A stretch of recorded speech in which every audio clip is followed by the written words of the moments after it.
Annyeong.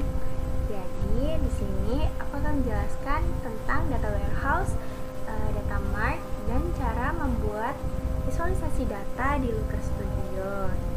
Gimana sih dimulai dari datasetnya? Simak terus ya.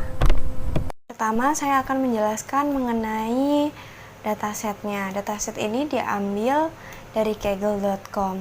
Dataset ini berjudul penjualan produk di Zara. Nah, ini merupakan isi datasetnya. Kemudian dari dataset ini saya akan mengelompokkan menjadi tabel dimensi dan tabel fakta. Nah, di sini terlihat terdapat 3 tabel dimensi dan 1 tabel fakta. Yang pertama ada tabel dimensi produk. Nah, tabel dimensi produk ini berisi tentang informasi dari produk-produk tersebut. Nah, contohnya di sini ada nama, produk ID, produk kategori, harga, mata uang, dan ini ada bagian atau kayak ini termasuk produk untuk gender apa seperti itu. Nah, yang kedua ada dimensi promosi. Dimensi promosi ini berisi tentang apakah produk ini waktu dibeli itu ada promosi, saat ada promosi atau tidak gitu. Dan kemudian yang ketiga ada dimensi lokasi. Dimensi lokasi ini berisi tentang lokasi produknya gitu. Nah, terus yang terakhir ada tabel fakta. Tabel fakta ini isinya jumlah penjualan dari produk-produk tersebut. Nah, dari keempat tabel ini akan disatukan menjadi tabel data warehouse. Nah, ini dia data warehouse-nya. Yang pertama kita akan membuat DWID, kemudian produk ID. Kita ambil ini dari tabel-tabel tadi. Nah, kemudian ada produk kategori. Ini tinggal disalin aja.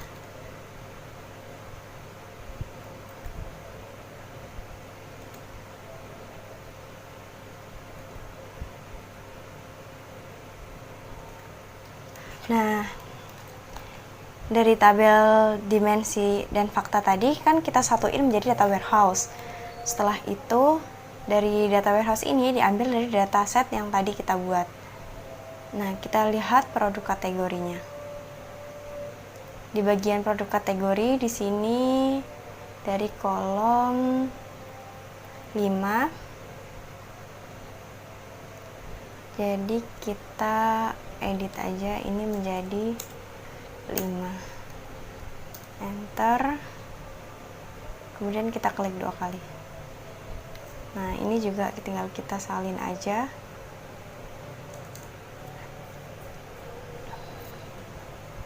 Ini kita lihat lagi bagian price itu nomor berapa.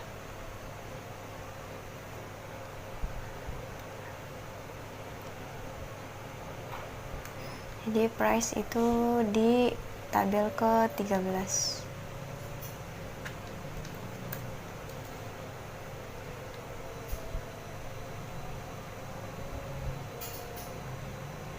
Terus ada currency.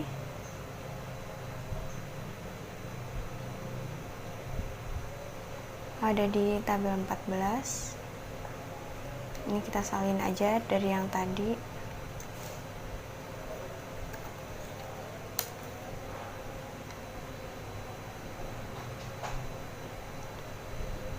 Ini juga sama.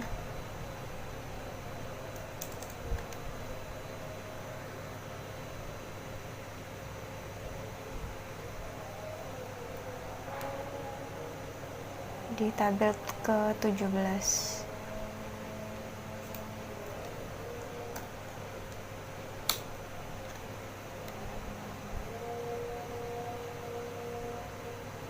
kemudian promotion di tabel keempat.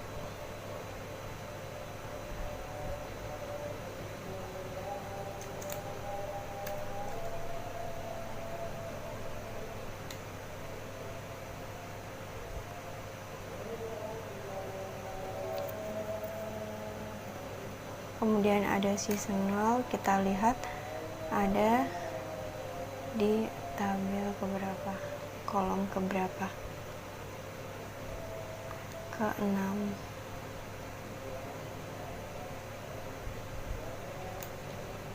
Sebelasnya tinggal kita ganti jadi 6. Ini kita ambil terus, kita klik 2 kali.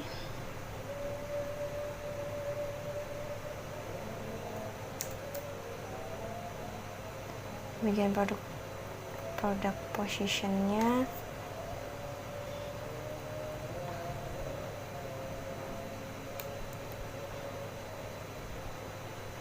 di tabel ketiga.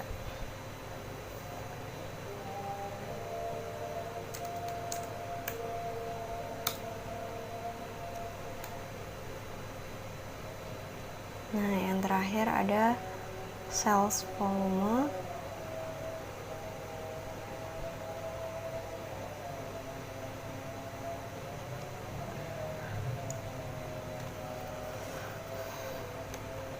Ada di tabel ke-7.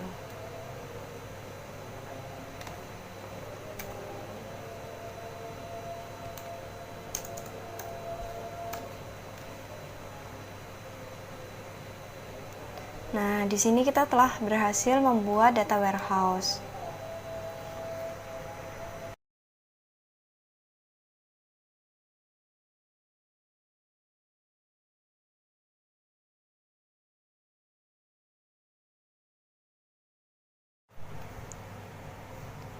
Nah, di sini saya akan membuat data mart.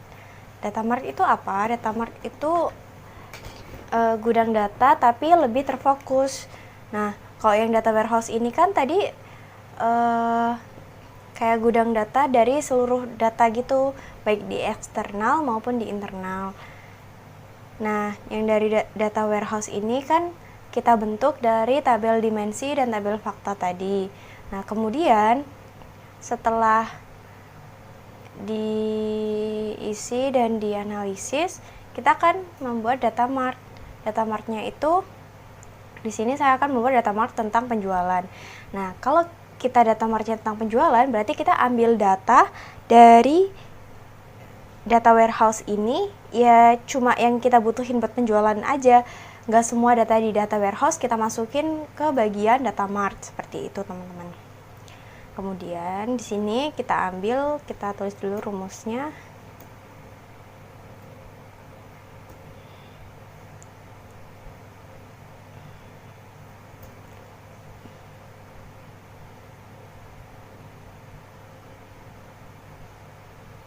Dari sini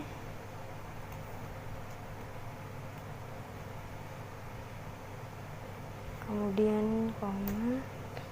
Nah, kita lihat nih nama, bagian nama ini, kolom nama di kolom berapa.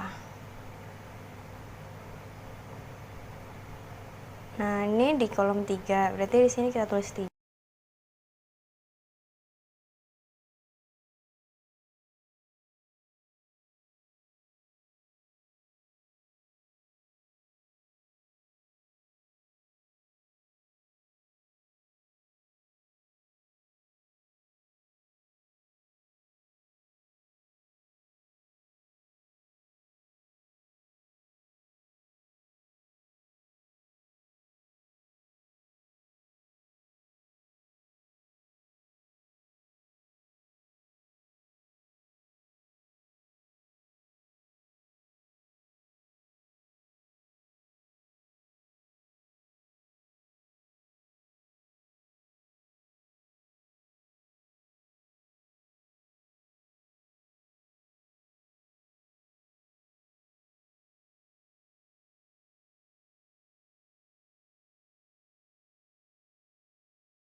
Nah, ini saya udah selesai buat visualisasinya. Nah, ini ada tema dan tata letak. Kalian kalau mau ngubah warnanya juga boleh, mau warna yang apa. Warna ini ungu. Nah, di sini ada total penjualan berdasarkan section. Jadi ini yang terbanyak ada di pria dan yang paling sedikit ada di wanita. Kita lihat matriksnya dan dimensi. Ini metrik dan dimensinya. Kemudian kita bagian top 5 produk terlaris. Di sini ada Fox Leather Puffer Jacket, terus ada Plaid Over Shirt. Nah, ini mereka nilainya beda sedikit ya. Ini ada metriknya dan dimensinya.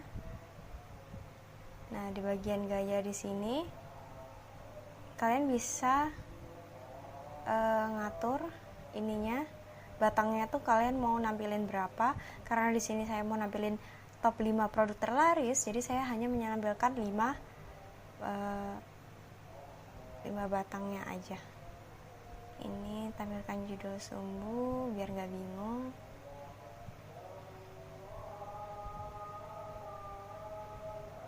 Oke. Nah, habis itu yang tadi ada total penjualan berdasarkan posisi produk. Nah, dari diagram ini terlihat bahwa posisi produk yang di lorong ini dia mengalami penjualan yang banyak gitu ya. Jadi orang-orang itu lebih tertarik ternyata saat produknya itu diposisikan di lorong daripada di depan store gitu. Ini untuk metriknya dan dimensinya. Kemudian ada rata-rata penjualan berdasarkan status promosi. Nah, karena di sini rata-rata, jadi di bagian sales volume ini di bagian matrix kalian bisa pilih yang rata-rata. Misalnya kalau kalian milih yang jumlah juga bisa. Nah, tapi karena saya mau buat rata-ratanya, jadi kita pencet yang rata-rata. Nah, di sini dapat dilihat bahwa rata-rata penjualan produk Zara ketika dalam status promosi itu ternyata seimbang, kayak sama antara waktu dia sedang promosi dan sedang tidak. Jadi ini nilainya sama. Jadi rata-ratanya tuh 50-50 gitu. Nah, bagian sini kita tinggal tambahin judul aja untuk visualisasinya.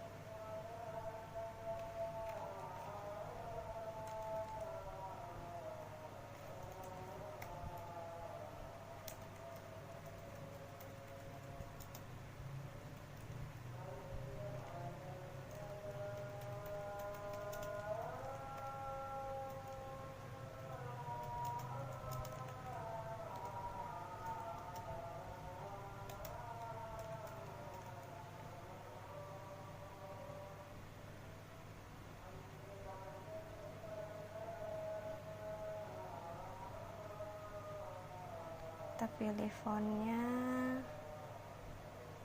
kita besarin.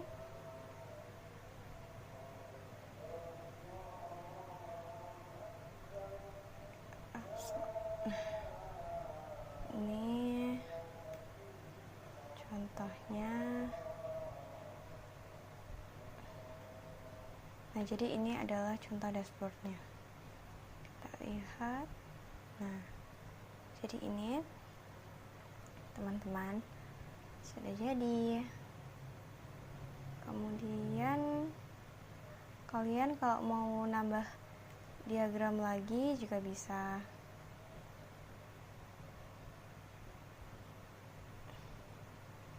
Tambah di sini.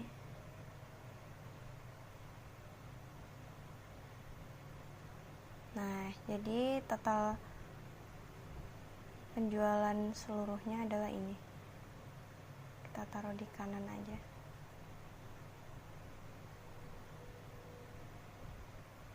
Ini juga bisa kalian warnai.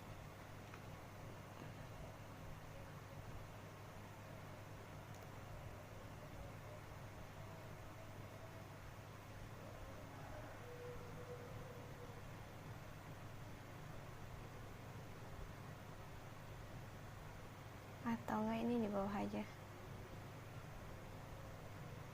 biar kita bisa tahu dari seluruh produknya ini total penjualannya.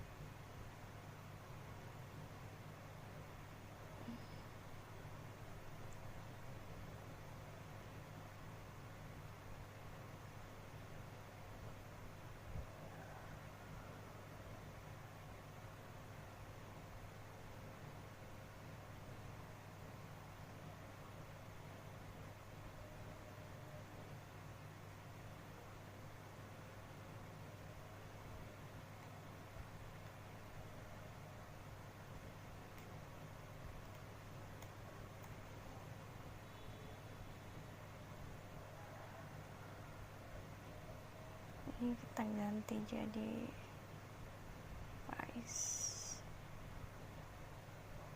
kita ganti rata-rata. Nah, jadi rata-rata harga produk di Zara itu ini ya teman-teman, sekitar 86,15 US dollar.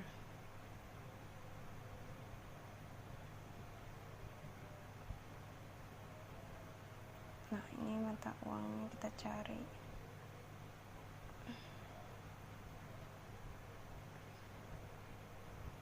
Nah, seperti ini.